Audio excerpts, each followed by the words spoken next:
Boa noite a todos e todas. Bom,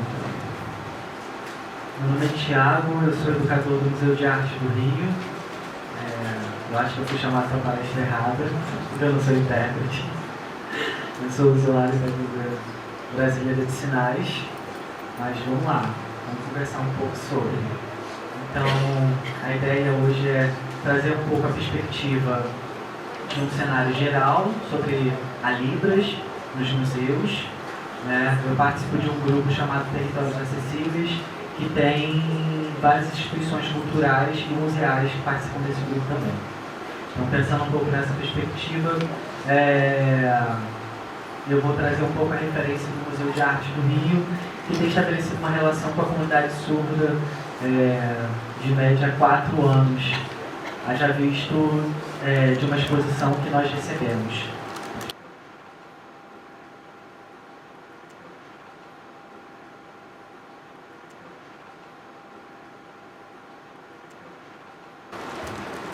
Bom, aqui são os pressupostos que a gente entende sobre a acessibilidade cultural, mas eu não vou me delongar, entendendo a autonomia dos sujeitos nos espaços de educação, nos espaços de museu e da área da cultura.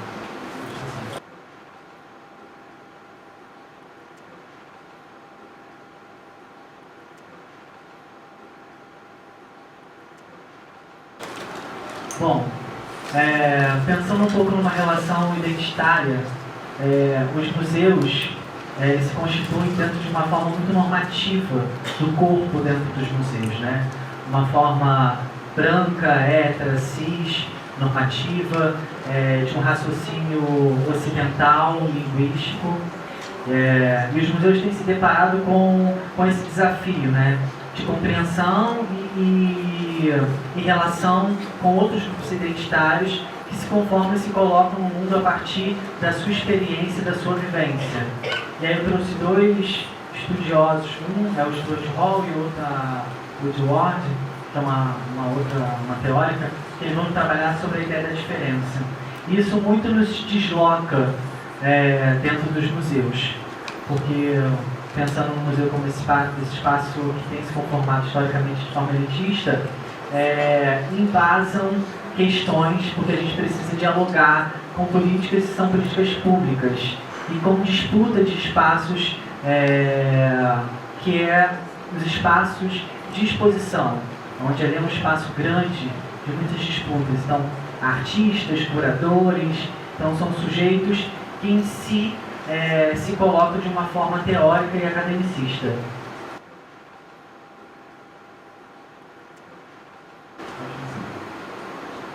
Bom, cultura surda e os museus, como isso tem se conformado? Pensando um pouco nessas relações, eu sou do campo da educação, né? Eu trabalho como educador de projeto, como eu disse. Então, eu penso dentro do processo de educação. E aí, pensando a Libras dentro dos processos dos museus, tem ficado a cargo das equipes de educação a relação com a comunidade surda, né? E a gente precisa entender que essa relação ela precisa ser de forma transversal, que ela precisa acontecer em todas as instâncias do museu, né? Não só num grupo agendado que vai ao museu. E o que é um grupo agendado? Uma pessoa liga para o museu e diz que ela quer ir ao museu. E aí, nesse momento, ela recebe uma visita, se for um grupo de surdos, né, especializada, né, com uma pessoa que saiba Libras. Mas se o surdo quer ir ao museu sem um agendamento, sem ligar para lá, quer ir de maneira autônoma ao museu. Então, pensando nessa forma, de forma transversal, todo museu ele precisa estar acessível em toda a sua plenitude, dizendo de uma forma possível, para ter acesso, para que esse sujeito chegue ali e tenha um acesso que, como é colocado na sua primeira língua, né, na sua língua materna. Então, esses conteúdos que estão nas exposições, geralmente são conteúdos em português. E gira em torno de muitos conceitos, de muita coisa de recorte, por exemplo, se for um museu de arte, recorte dentro da história da arte, se for um museu de ciência, dentro do processo cientificista, né? Então, pensando um pouco nessas relações, como estabelecer espaços de autonomia para os sujeitos surdos dentro dos espaços dos museus. E é um pouco dentro dessa perspectiva que eu tenho, a gente lá no Territórios Acessíveis, por exemplo, a gente tem pensado e refletido sobre isso. E geralmente os museus, pelo menos do Rio de Janeiro, né, têm ficado a cargo da equipe de educação essa relação. E quando o sujeito surdo chega ao museu, as informações, os conteúdos da exposição tem uma barreira ali, ele não consegue acessar, né? E tendo um sentido de uma maneira de conforto e diálogo com outros sujeitos que saibam livros também dentro daquele espaço. Pode passar. Pode passar. Pode passar. Bom, vou falar um pouco sobre a comunidade surda quando ela chega ao mar. O que desloca o museu para se pensar nessa relação. Pode passar.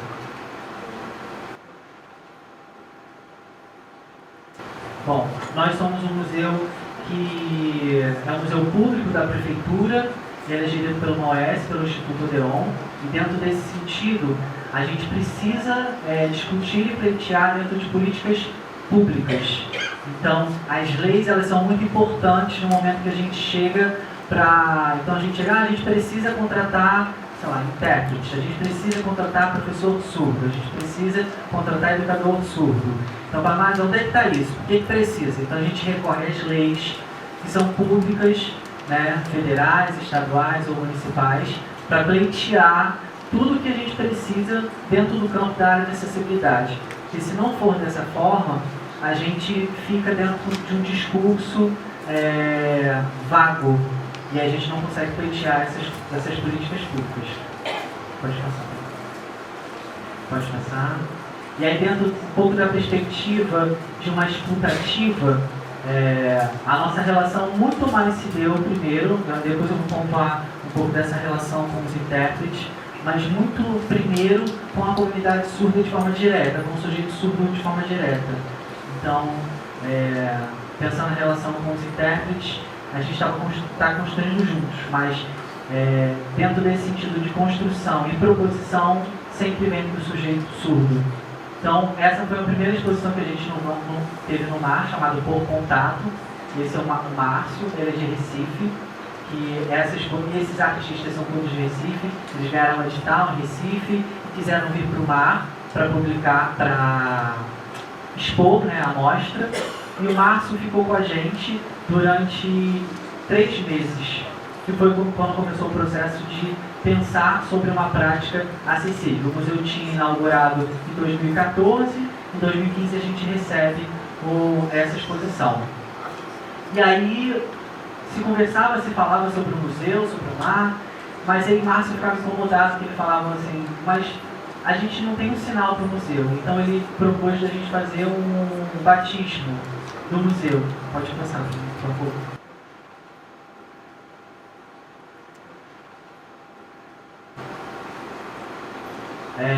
Dentro da exposição foi criado um glossário para pensar um pouco sobre a relação da linguagem, na linguagem artística, que era a fotografia, o processo de comunicação com sinais específicos do campo da fotografia.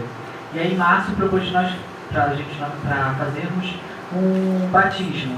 Então o Marco fez um batismo, foi no último dia da exposição, e a gente recebeu pessoas de várias áreas, né? Então a gente chamou a instituição, o curso de letras livres da FRJ, veio o pessoal do INES, alunos.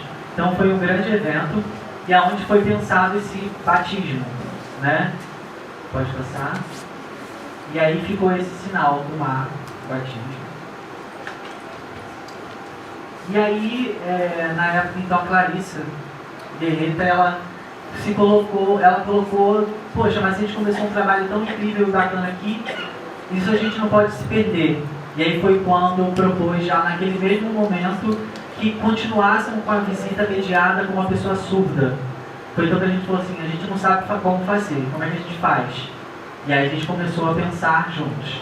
Foi quando a própria Clarice foi mediadora na exposição Mulheres, Tarsila, Mulheres Modernas, que estava em cartaz. E aí a gente pensou, mas o que a gente deseja dessa visita?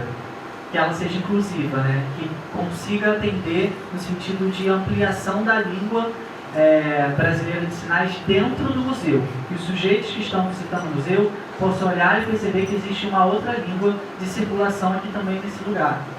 E aí a gente pensou em ter um intérprete para todas as visitas. Que aí foi um processo de construção coletiva, né, que a gente aprendeu muito nesse sentido, pensando que a visita é para todos, né?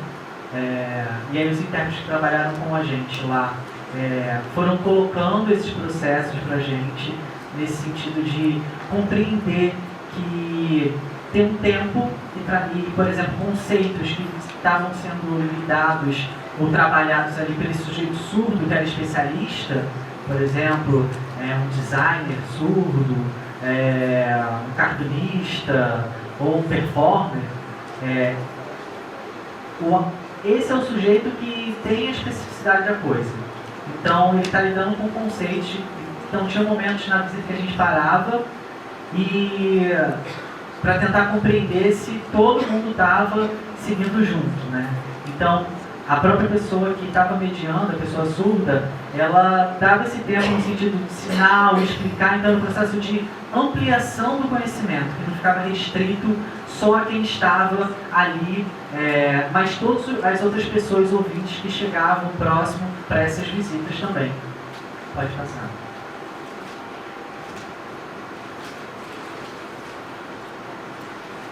E aí, se for o sinal do Mar em Libras, pode passar. Bom, esse foi um pouco das nossas experiências, uma relação direta com a comunidade surda, nas visitas mediadas, Clarissa, Leonardo Castilho, pode passando. Movimento Negro Surdo, com Wesley, o movimento LGBT com a Quintana, pode passando. Performance, poesia, o sarau que acontece lá no museu, pode passando. Então, e aí a gente chega num ponto importante da relação com a comunidade surda, que foi o nosso primeiro fórum sobre cultura surda, arte e educação. Que eram 4 grupos de trabalho pensando visitas educativas, parcerias, comunicação e formação de professores. E aí dentro desses 4 grupos de trabalho nós nos reunimos. E aí tinham sempre um mediador, que era uma pessoa da comunidade surda. Então o Mar se conformou com um grupo de voluntários surdos, que frequentam o museu e vão deliberar essa programação. Então, regularmente a gente se reúne lá no museu, né, de 2 em 2 meses a gente se reúne. Então é um grupo bem grande, de pessoas, tem o Bruno, tem a Clarissa, o Ricardo, o Boareto, o Nelson Pimenta, muita gente. São, em média, 8 pessoas que vão lá. E a gente pensa junto essa programação. E aí o fórum, ele vai trazer questões importantes para a gente. Uma delas que eu acho que é pensando nesse sentido da Libras como processo de comunicação, uma foi que precisaríamos ter educadores surdos no museu, para começar. O segundo foi que precisaríamos gerar um conteúdo que ficasse nos lotes do museu em Libras, para que organizasse todo o processo de circulação pelo museu.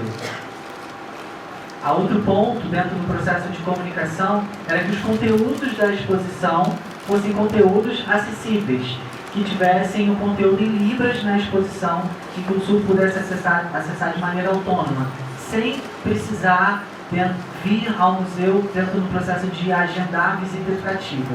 Mas como qualquer outro sujeito que frequenta o museu, ele pudesse ter o acesso livre dentro daquele espaço. E aí, pensando um pouco, pode passar por favor. Esse é o vídeo que foi gravado. Pode passar. Esse foi o fórum. Esse foi a visita. Aqui, esse é o intérprete, mas ele está aqui que ele quer, tá? Ninguém mandou ele ficar ali embaixo, não. Pode passar. Esse foi a caminhada do Orgulho Surdo, que se transferiu para a região da Candelária até o mar. Pode passar. Todo mês de setembro no mar, o teto fluido ele fica azul para celebrar o orgulho surdo. Esse foi o nosso último encontro, o grupo Moitará. E aí foi importante, porque foram duas viradas. Uma foi que a gente contratou educadores surdos no mar. Então a gente tem duas educadoras surdas, Mariana Gon e Juliana Pavan. Mariana, o sinal dela é esse aqui. Da Juliana, duas educadoras surdas. E aí dentro desse processo a gente elaborou um conteúdo para a exposição samba. Pode passar no primeiro, por favor?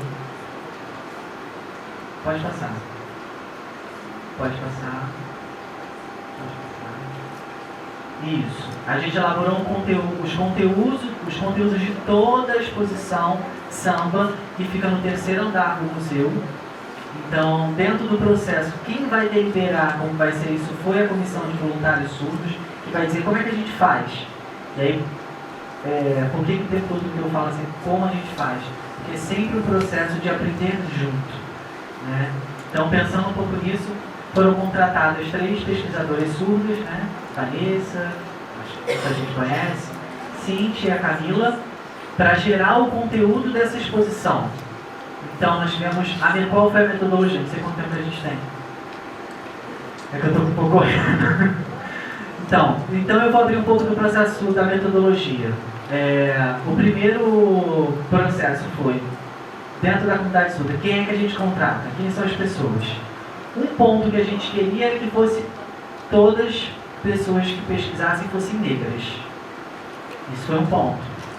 Pensando em questões afirmativas, né? Então, nesse sentido, que fossem pessoas surdas e negras. Mas dentro do processo, a gente não as pessoas que a gente contactou, as pessoas não estavam dispostas, não tinham tempo para isso. Então, a gente precisou pular uma etapa, então a gente falou, então a gente precisa seguir. Como é que a gente segue? Então, por quem está disponível. A comunidade surda disse ok, então vamos seguir. Então, a gente contratou 3 pesquisadores surdos. E aí, dentro desse processo, as meninas foram... a gente elaborou quais os passos? Foram 11 passos. Não vou falar todos eles aqui. Mas um foi a visita, foi primeiro liberar para elas todo o conteúdo da exposição. E aí um desafio, porque era todo o conteúdo da exposição, todo em português, com vários textos, né? Então a gente teve que fazer um trabalho de ida e vinda junto, eu e elas, para a gente poder construir e elaborar esse conteúdo. E aí, após isso, que elas receberam todo o conteúdo da exposição, vídeo, texto, documentos históricos, registro de obras. E aí, quem teve a oportunidade de ir na exposição Rio do Samba, no mar, sabe que é uma exposição que tem muita obra, tem muito objeto. Então, foi um trabalho árduo, né? Foi um trabalho difícil, foi um trabalho exaustivo. E aí, após todo esse conteúdo seguiu, pensado, estudado, a gente teve uma visita com o curador da exposição. E aí o papel do intérprete. Vou fazendo esses links aqui possíveis. Também foi disponibilizado para o intérprete todo o conteúdo da exposição, porque ele iria acompanhar o processo com a gente, né? Então ele recebeu todo o conteúdo. Quando ele foi para a visita, ele já sabia, por exemplo, algumas questões, algumas dúvidas que a gente já tinha tratado no encontro com o curador. Então, a importância desse processo ser colaborativo, estarmos juntos pensando sobre o processo. Eu, no meu campo de educador de museu, nesse sentido, quanto mediador, o intérprete com a sua especificidade, né? E as pesquisadoras que foram contratadas. E aí, dentro de todo esse processo, depois das visitas, foi uma visita de 3 horas que nós tivemos, porque foram muitas perguntas, muitas indagações. Haja visto também que a cultura, por vezes, a cultura negra no Brasil, nós temos uma prática cotidiana, ela tem uma vivência, mas por vezes ela é negada, ela é desqualificada socialmente. né? Então, temos uma prática, vivenciamos, vemos muitas coisas, mas a gente não sabe de onde vem, para onde vai e que sentido que se dá isso para muitos grupos identitários. E aí, dentro desse processo, elas voltaram para casa e começaram a elaborar elas pensaram quais pontos seriam mais importantes para um conteúdo mediado, porque a ideia não era ter o texto de parede traduzido para Libras, mas sim uma experiência, uma vivência de um conteúdo mediado em Libras para a exposição. E aí elas elencaram 13 pontos na exposição, tanto no terceiro andar quanto no térreo, e aí dentro desse processo elas elaboraram os conteúdos em Libras, e aí mais uma vez a Comissão Voluntária de Estudos recebeu todo o conteúdo para validar esse conteúdo, para ver se de fato esse conteúdo estaria dialogando os sinais, como isso poderia acontecer. E aí após isso elas retomaram com o conteúdo para a gente e a gente começou a gravar. Então a gente instalou o Lumbo, que é um dispositivo que tinha na exposição samba, e aí as pessoas com um aparelho que retiravam lá embaixo no pilotis, elas poderiam ter esse conteúdo direto na exposição. E isso, passa aqui, pode voltar. Voltar. Volta. Tá. E aí, isso foi importante, porque isso gerou política pública também. O volume de pessoas surdas que visitam o museu de forma autônoma, sem precisar de uma visita educativa agendada, né, com uma das educadoras surdas, mas tem uma relação direta, né, com a obra e com o conteúdo. E aí isso gerou uma série de coisas daquele fórum, do primeiro, do segundo e do terceiro fórum. Então nós tivemos 3 fóruns para pensar sobre isso. Um deles foi que agora saiu aí um fomento no museu, e a gente vai ter todas as exposições vão ter o conteúdo mediado em livros. Isso já estabelece uma outra relação. Outro ponto foi que a contratação das educadoras surdas, a gente estabeleceu uma parceria com a UFRJ, né? Então nós temos 2 alunos contratados, intérpretes bolsistas lá no MAR, que ficam com a gente 20 horas semanais, exaustivamente também. Está ali atrás. E a Vivi e o Daniel. Então é extremamente importante a presença deles dentro do processo. Extremamente. Colaboram no sentido da pesquisa pedagógica junto ao museu, né? Então estabelecem processos de mediação que seria por vezes truncado e um pouco difícil pelo processo da língua, né?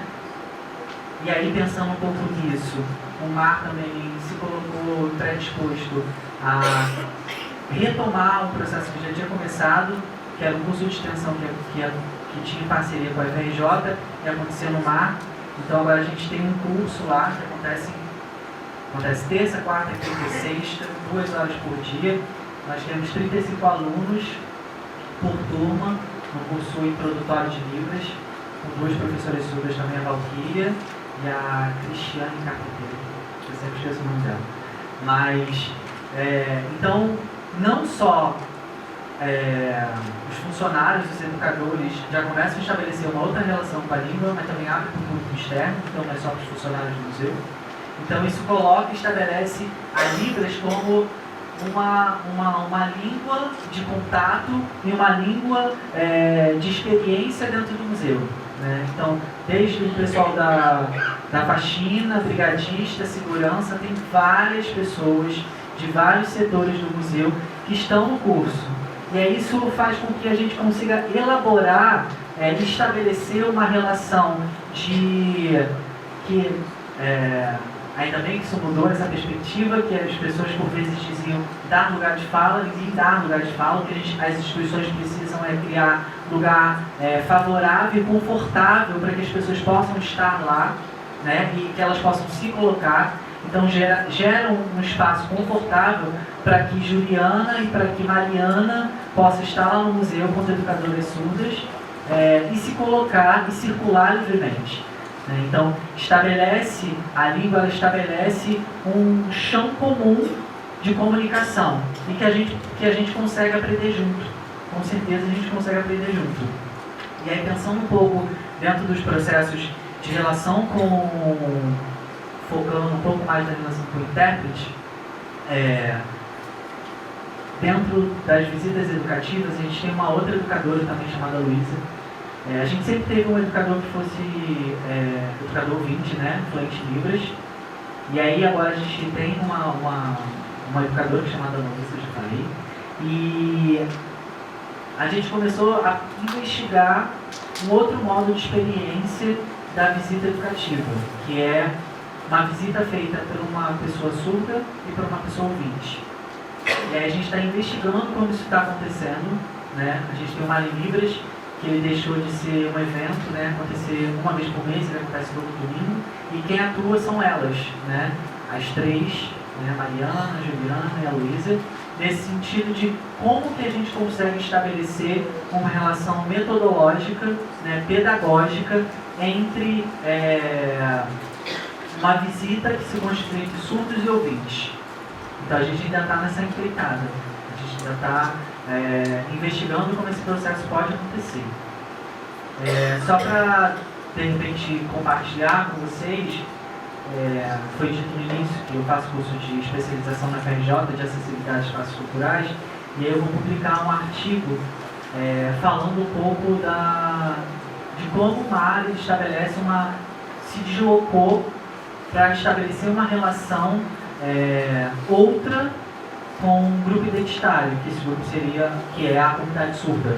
E aí a minha escrita é sobre o processo de desenvolvimento desse conteúdo, que foi para a exposição Samba de Libras, e que eu acho que pode colaborar muito com espaços de educação e arte, que por vezes a gente tem muito como referência o MAN de São Paulo, né? Com a presença do Leonardo Castilho, que estabelece uma pesquisa extensa lá no MAN. E um outro ponto, só para finalizar, pensando nessa relação e aí convidar a todos os intérpretes e tradutores e usuários da Libras, que o MAR começou um curso chamado Cultura Surda, Arte e Mediação, que vão ser 10 aulas lá. E aí a nossa investigação é uma investigação dentro do campo da cultura e da arte. Então a gente chamou esses sujeitos que iam para Libras, que eram especialistas, mediar dentro da exposição, eles vêm para as aulas de 3 horas, então todas as aulas são gravadas, para o quê? Depois a gente gerar um conteúdo para pensar esse processo de nomeação, nesse sentido da Libras, né? Da mediação em Libras, dentro dos espaços de museus e de arte. E aí o que a gente pretende é criar esse conteúdo e divulgar para que a gente possa desdobrar isso. E aí, pensando nesse sentido de desdobramento, dentro desses sinais, a presença dos intérpretes e dos tradutores é de extrema importância para que isso possa ser uma construção coletiva. Tá bom? Acho que é isso. Obrigado.